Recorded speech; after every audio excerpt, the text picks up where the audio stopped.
Mga pila man niya, Ari? Area 280. 280. Yan pila niya? Area 300. 300 pesos? Grabe. Pila niya? Amo ni ang tag 300 man. 300 man?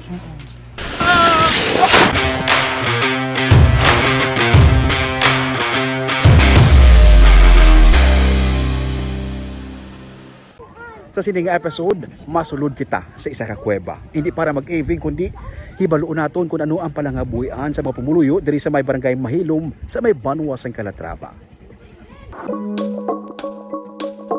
Sa sulod sang sining nga kuweba, libo-libo na nga mga banig ang nahimo nga ginagamit nga lining sa mga bags kag nadala na sa nagkalain-lain nga parte sa Pilipinas kag mga pungsod parehas na lamang sang Hawaii, Papua New Guinea kag Tahiti.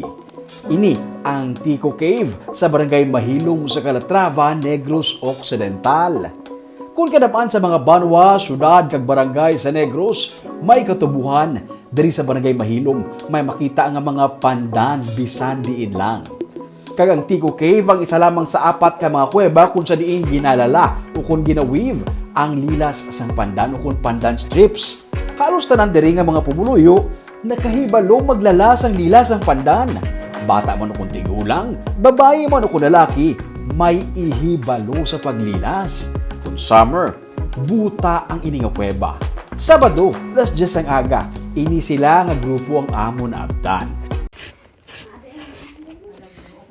Ano kang alam mo, ma'am? Sirilin, Mahilom. Ay, Mahilom ka man. Ako'y tag-iyas barangay. Serilyn? Si Serilyn, 7 years old pa lang nagsuguda sa paglala sa lilas ng pandan. Inaman abi ang ubras ng iya nga iloy. Nagsugod siya sa paglala, subong tagatahi na siya sa mga bags. Aga hasta maghapon, nagapanahi siya sa mga bag. Lunes, tub-tub, Domingo, wala sang day off. Kalabanan sa oras niya, diri sa kuweba. Amo gini mo, brother, no? Magtahi lang. Monday hasta Sunday? Oo, naglala man ko pilmero, sir. Pero mas kapoy ang lala kaysa tahi. Alala mo no, kapoy na iya. Kanang anak, kapoy, sir. Sa mo na tahi ka na. Lain ka na ka level. Oo, nag-iba na. Ibang level ka na, ibang level na ba? Ang 10-year-old anak ni Joy Bahibag, si Tonya, nagahibalo naman maglala. Istorya sang bata. Una, kinbudlayan pa siya. Sa dalayon nga pagsigit testing sa paglala, natunan niya gidman. Dapat kuno abi may interes ang isa ka tawo para madasig matunan ang paglala. Pila imo edad sang nakabalo ka maglala? Di buyo oy, mapot lang sa. Yes. Subong Jess ka. Pero pila ang sugod ka balalala sa nakatuon ka lala pila edad nimo? Just gani atong naglalak ko noy di ko kayo kabalo pa. Ah, subong lang. Subong lang ka nag-Jess ka nakabalo ka na. Ginatudloan na mo sir pero dili pa maminti ganalan naglantaw lang siya ug mag-ubra ko. Tapos nakabalo na siya. Hindi ba siya budlay ganito ano? Dili, di man kaayo sir. Basta interesado gid ka mo kuan. Pero guay interesado ang bata di jud kabalo. Tari interesado?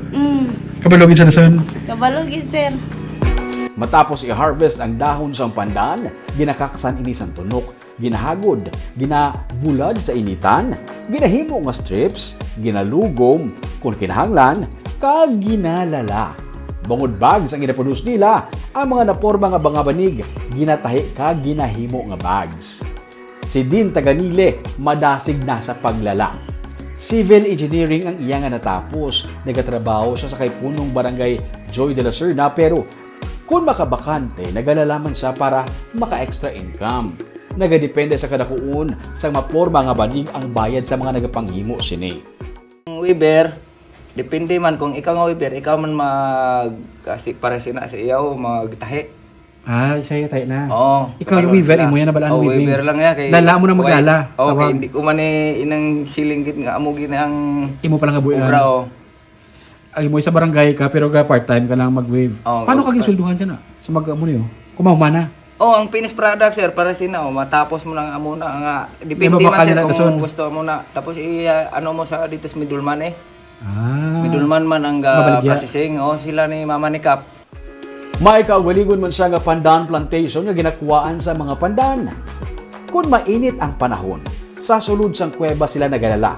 kag nagapanahi sa mga bags para mabugnaw ang hangin kag may moisture.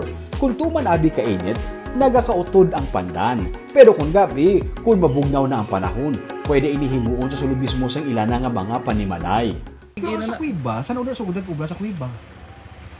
Sa mga katigulangan, pagit siguro eh. Dito gid sila ka obra. Okay. Kung amo ni obrahon mo sir, oh, katig ana ang ano mo, ang ginahi ano nang tawag sila, ang mga pandan strips na bala. Oo. Baga lilas na di tawag sila mo. Katig ana sa kung amo ni nga timbog ang temperature bala init, Oo. kung hangin, Oo. katig ana sa amo na nga dito sila sa kuiba kay kung sa kuiba minimum lang ang hangin, tapos may moisture pa ang sand bala. Oo, amo Kung na. kasi magtiga ang Oo. strips ang pandan. O kung dire sila, pero kung dito sila sa kuiba, diretso ilabisan bilog adlaw pa sila maubra sang bag. Matapos nila i-weave o kung ilala ang mga dahon, ginabayaran na sila sa middleman nga amo naman ang nagahimo sini bilang bags. Si punong Barangay Joy de la Serna ang nakaeskwela sa Bacolod bukod man sa mga pandan nga mga bags. Ang iya Iloy nga si Josie ang una nga nagpanghimo sa mga bags sa ilang nga lugar. Halin man siya sa pamilya nga nagapanghimo sa banig sadto pero ginpili niya nga magpanghimo naman sa bags. 1980s pa siya nga nagsugod. Isa sa mga una niya nga customer, si Sharon Cuneta. Yes, you heard it right, megastar. 12 ka bags ang ginpahimo sa iya sang megastar. Ako gid ang nag-una-una sa obra sa bag. Sa bag na. Sa bag na. Damo ko obra banig pero ang bag ikaw na nag-start. Okay. Kay ang tiyo ko na, ang lulo ko ga-deliver na banig sa Central Market. Sa Bacolod? Sa Bacolod. Oo, tapos nag-order si Sharon Cunita sang bag. Ay, Gidala sa Central Market. Gimpa ano ya kung sino ang makabalo. Gidala sa akong tiyo diri sa akon, ako ang nakabalo. Buri buri nga bag. nga bag tapos gipasunod sa pandan. Ikaw nag-obra. Ako nag-obra. Ikabalo naman ko mo start sang paano pag start sang bag. Di pagkabalo mo kasi Sharon nag-order, ano nagsalot sa ulo mo? Ate, Excited. excited eh. Nakahuman ko 12 kabilog. Padala mo sa iya, tanang 12? Oo, padala sa iya. Nagdamo ang ginasuplayan niya sa bags. Tubtub nga, nagapang-produce na siya para i-deliver sa iban nga mga lugar. Parehas na lamang sa Tahiti, Hawaii, kag Papua New Guinea. Kada design sa mga bags, ginapangalanan niya na lang sa mga ngalan sa tao kung sino ang una nga nakabakal sini. Saya? Si Morning ba? Morning bag. Aria si Indo. Oh. Indo. O Aria si Carmencita. Carmencita. Aria si Laura. Si Laura, di ka nagkakuha sa mahalan, ikaw lang? Para Oo. matandaan mo lang kung ano nga mga design. Ang ano lang, paghimo naman sa amo ng klase nga bag, kung sino ang makabakal una, sino ang makagamit, or sino ang mabakal, amo naman lang na ipangalan namon. Kag nagadepende naman sa mga designs ang presyo sini imaginabala. Ang ini nga mga bags mabakalan sa masobra sa 200 pesos pero kung sa mall, libo-libo na ang presyo. 20 man eh. Oh, amo di sa parehara na sa klase. Lahat, pila niya? Aria 300. 300 pesos? Grabe. Ang makakabili siguro mapaligyan mo sa Bacolod. Oo. Pila niya? Amo ni ang tag 300 man. 300 man? 800 pesos ni ho?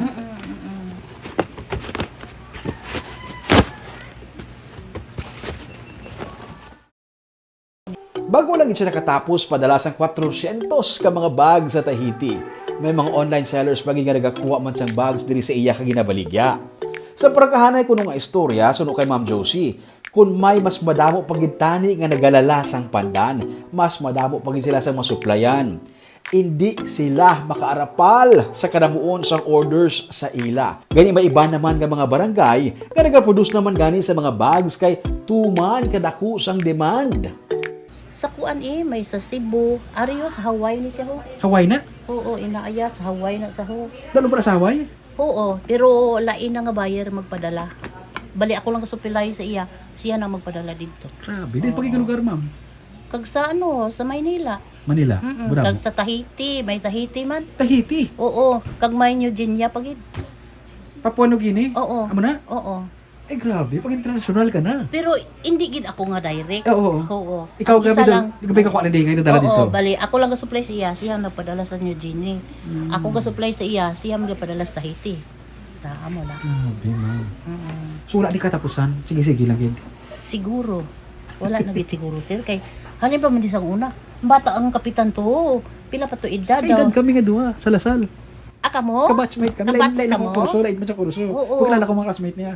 Ay, tuod. Grabe. May asosasyon na nga gitukod ang barangay para sa weaving community kag nagabaligya man sa bags. Ang paglala kag ang pagproduce sa bags ang mayor nga pala nga buhian sa mga tawo sa barangay Mahilom. Majority sa mga tao sa barangay, ang livelihood is Amo gini, pandan weaving. pandan weaving gid. Hindi tubo. Hindi tubo.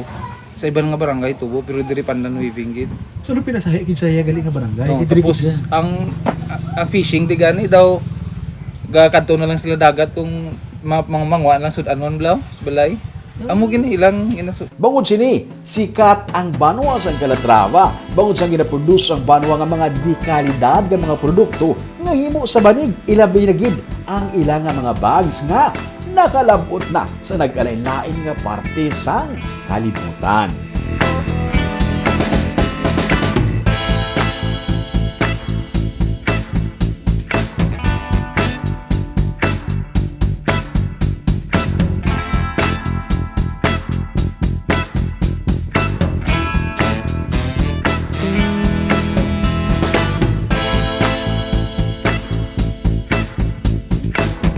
Bangod sa produkto nga mga banig nga himo sa pandan diri sa barangay Mahilom sa may Banwa sa Calatrava sa karon kilala ang Banwa sa Calatrava bangod sa ilang nga kapistahan nga lilas pandan o kun strip sa mga pandan nga ginahimo sang banig. Para updated ka sa mga episodes ng Tripping Dirumi, i-follow ang mga Facebook page at YouTube channel, Digicast Negros. Ululupod kita sa gihapon sa pagbangon. Ako si Romeo, subagdo kagini ang Tripping Dirumi!